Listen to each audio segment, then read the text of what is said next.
de arbitragem, prevista em seu currículo como atividade obrigatória.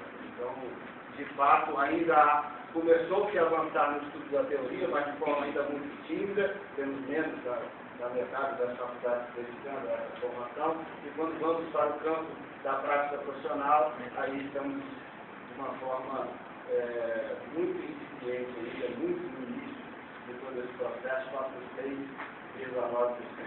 Entenda, você estudou, sabe a teoria, mas chega um problema concreto para resolver.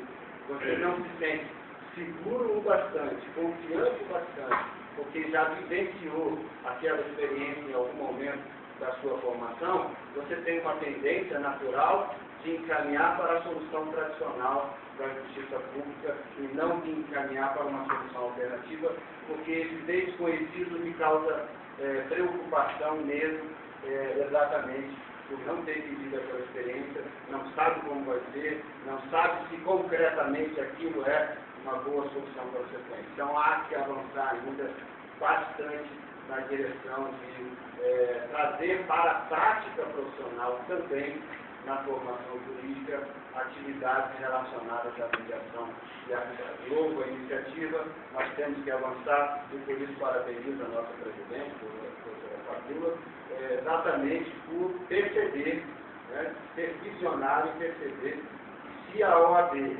não ajudar as faculdades, não se aproximar das faculdades para procurar incentivar que isso seja uma coisa presente na formação jurídica de forma teórica e de forma prática, efetivamente continuaremos vivendo ainda por muitos anos, entregando novas levas de bacharéis despreparados, desinformados com esse novo cenário de solução de conflitos e que tem sido utilizado no mundo todo. Eu gostaria de acrescentar, eu sei que parte da turma que está estudando como professor métodos alternativos, e outra parte me parece que veio de outras disciplinas nesse momento, direito de trabalho, se não me engano. Então eu gostaria de pontuar, até porque quem já está estudando métodos alternativos talvez já tenha uma visão um pouco mais madura da solução pelos meios alternativos e pela arbitragem. Mas eu gostaria de pontuar algumas características centrais da arbitragem e características que me convenceram porque eu recomendo a arbitragem para os meus clientes. Então, nós poderíamos apontar algumas dessas principais características para conseguir e acomodar o nosso tempo que é. Bom, as principais características, eu diria que a agilidade é a campeã. A arbitragem, segundo a lei de arbitragem, deve entregar uma solução em até 6 meses, ou outro prazo se as partes definirem diferente.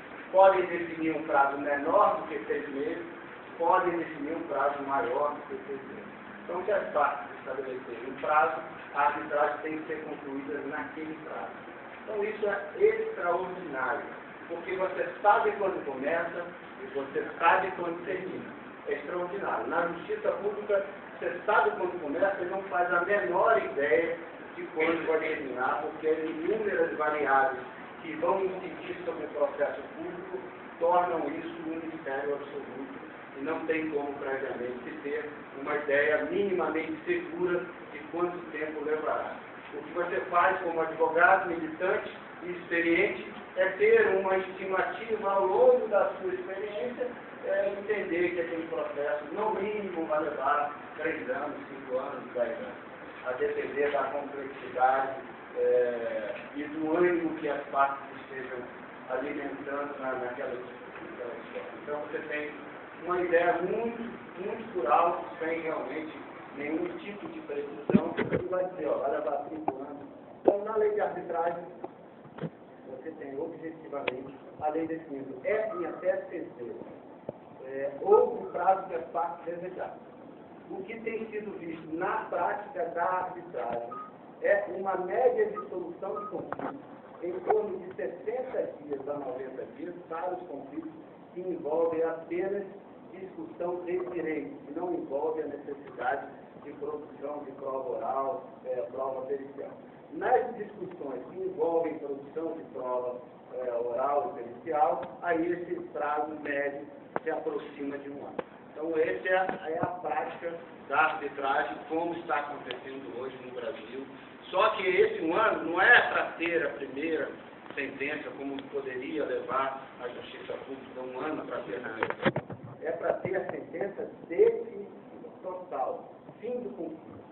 Absolutamente não haverá mais discussão e o que vai restar a partir daí é o cumprimento da sentença. Porque, em geral, tem mostrado os dados da arbitragem que o cumprimento da sentença de arbitragem, para muitos que até ficam surpresos com essa informação, tem apontado um cumprimento espontâneo da sentença do árbitro.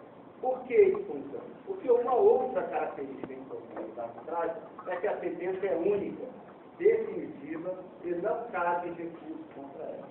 Então, a parte, ao escolher o caminho arbitrário, o escolhe de forma madura, consciente, sabendo que a regra do jogo é, e se sujeitando a isso. Eu quero essa solução rápida, econômica, vou escolher os atos, que é a outra característica importante da arbitragem, vou escolher os atos, confio que eles têm autoridade suficiente sobre aquele assunto e predicados éticos e morais que sustentam a minha confiança a ponto de dizer o que ele disser é o que eu vou acolher, seja a favor, seja contrário. Então eu escolhi, me tornei corresponsável do que vai sair lá na frente como sentença e exatamente por isso sei da regra do jogo, que é não ter recurso, aceitei o caminho, vou por esse caminho tendo a cumprir espontaneamente e altíssimo índice de cumprimento espontâneo. São raros os casos da necessidade de execução forçada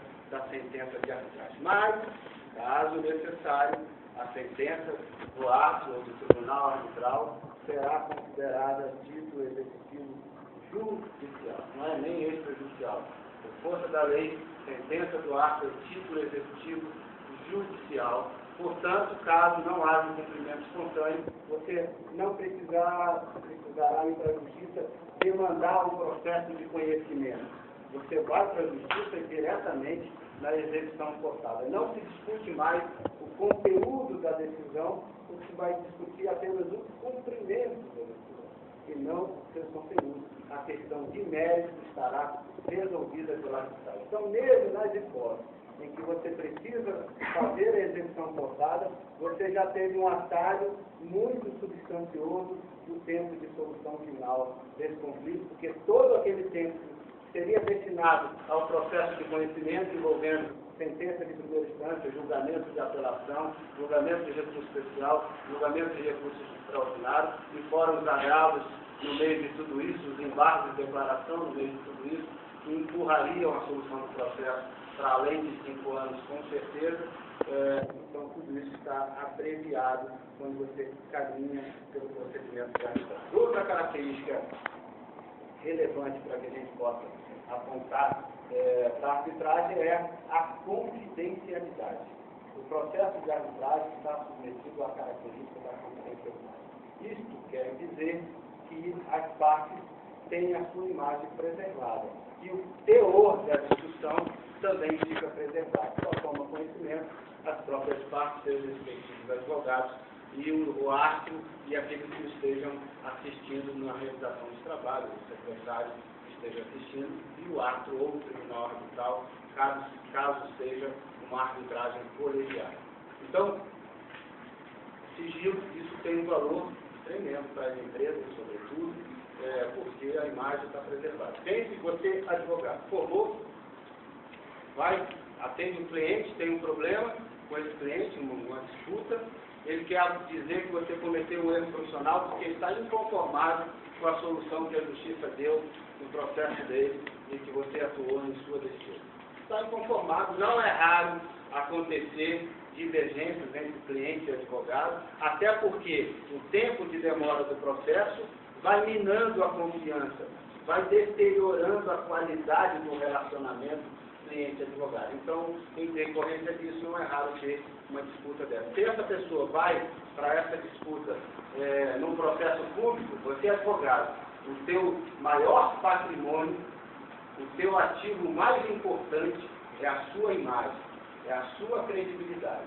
Se você vai para o judiciário, tendo um cliente te apontado, te acusado de ter cometido um erro profissional relevante, a sua imagem em um processo público já estará irradiando pelos corredores dos tribunais, provavelmente inibindo que novos clientes queiram te contratar, ou até bombardeando a confiança dos atuais clientes no seu trabalho. Então, isso por si só já demonstra a relevância de se ter a previsão de arbitragem no contrato, inclusive no contrato de honorários, porque caso haja um litígio, o problema não precisa ser maior que o problema.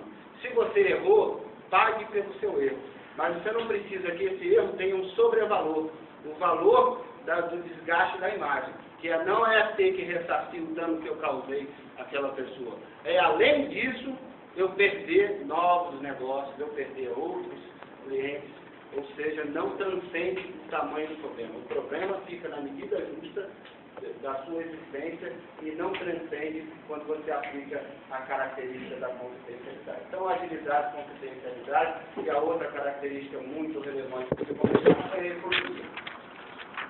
Economia por quê? Sabemos que o tempo é muito maior no processo público, inegável